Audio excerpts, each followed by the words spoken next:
It is a common conception that investing in the stock market is only something that the richest and bravest people in the world compete in.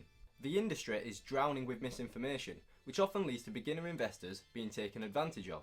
The truth is, the world of investing can be as complex or as simple as you want to make it. You really do not need to be an expert to be a successful investor. In today's video, I'm going to explain everything that you need to know about investing in the stock market in 5 minutes. Quick disclaimer, I am not a qualified investment advisor, I'm just an amateur investor who simply loves saving and investing. If I had just 5 minutes to explain everything about the stock market to a complete beginner, this is exactly what I would say. So, without wasting any more time, let's dive straight in. Before you even think about investing, you need to be in a financially stable position. You should pay off all high interest debts which have an interest rate of 5% or more.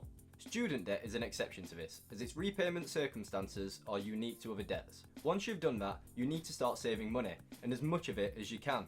Basically, your income needs to be higher than your expenditure, so there are 2 ways to do this. Firstly, you can track and analyse all of the money that you spend.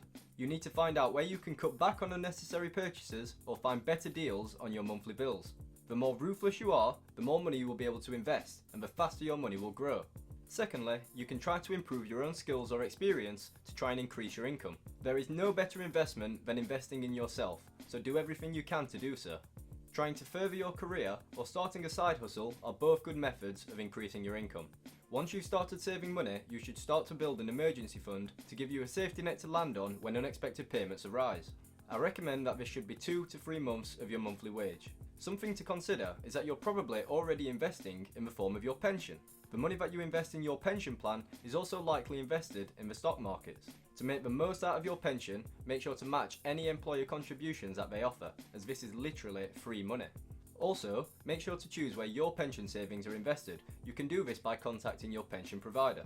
I'll explain how to pick a fund that's right for you in a few minutes' time. Once you've done all of this, you need to start thinking about investing in the right way. So, you've started saving money, whether that's £50 a month or £500 a month, it really doesn't matter, you're ready to go. Before you start investing in the stock market, I have 3 tips that you need to remember. These are all key to reliable success on the stock market. I cannot stress enough how important these are. Number 1, you need to invest with a long-term mindset. By this, I mean don't buy a stock that you intend on holding for less than 6 months or even a year.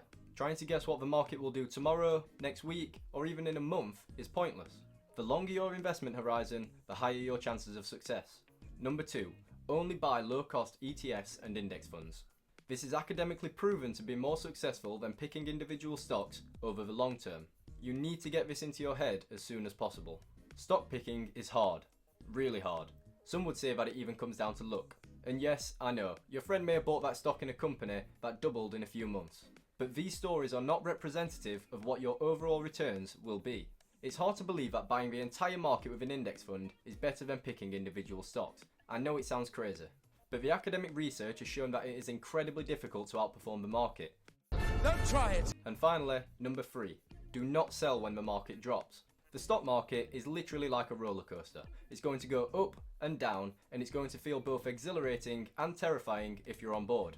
The market is bound to crash. You need to be ready for this. It is inevitable. However, this doesn't mean that you should be scared of it. Every time that the market has crashed, it has recovered, and it has kept climbing higher and higher. You only lose your money in a stock market crash when you sell your investments and lock in the losses. So don't sell your stocks when the market crashes, no matter what stories you are hearing on the news or from your friends. In fact, you should see market crashes as a sale period where you can buy your ETFs and index funds at huge discount prices. Make sure to remember and live by all of these tips, as they are vital for successful investing on the stock market. Once you've mastered these concepts, you are ready to start investing.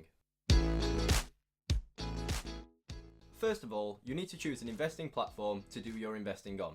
I would personally recommend Vanguard, as they offer plenty of ETFs and index funds at some of the lowest costs available. Make sure to open a Stocks and Shares ISA in every new tax year, which runs from April to April. You can invest up to £20,000 in a Stocks and Shares ISA each year, which protects your investments and earnings from tax. Once this is set up, it's time to choose what you should invest in.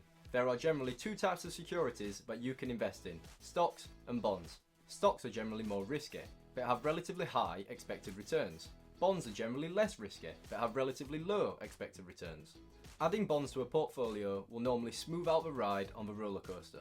You should experience less growth, but also less dips when the stock market performs badly. If you are scared of the idea of a market crashing, or you are closer to retirement, adding bonds to your portfolio is generally a good idea. However, if a risk of market crashes doesn't scare you, and you are a young investor with a long investment horizon, then adding more stocks to your portfolio is generally a good idea. When it comes to choosing which funds to invest in, increasing diversification is key. Diversification can include the size of the companies, their geographical locations, or the risk factor of the funds. The more diversified your investments are, the higher your risk-adjusted returns will be. You should therefore try to invest in globally diversified funds that match your risk preferences. Once you've picked a fund, or a set of funds that you like, start investing. Try to set up monthly payments if you can, as investing consistently is key to success. If you manage to start saving more money, continue to invest as much as you can. It is important to keep investing in your portfolio, even if it is performing badly. If it has poor returns for a few months, or even a year, this doesn't mean it is a bad investment. The most important thing is to have a plan and stick to it. I hope you've learned all the basics that you need to know when it comes to investing. This video was intentionally as brief as I could make it, so if you want to know more about the details of investing, make sure to subscribe to the channel. I post new videos every week on saving, investing, and everything in between. If you found the video helpful, make sure to smash that like button and share it with a friend so that they can start investing too. Are there any questions that you have about starting investing? Let me know in the comments below. Until next time, thanks for watching.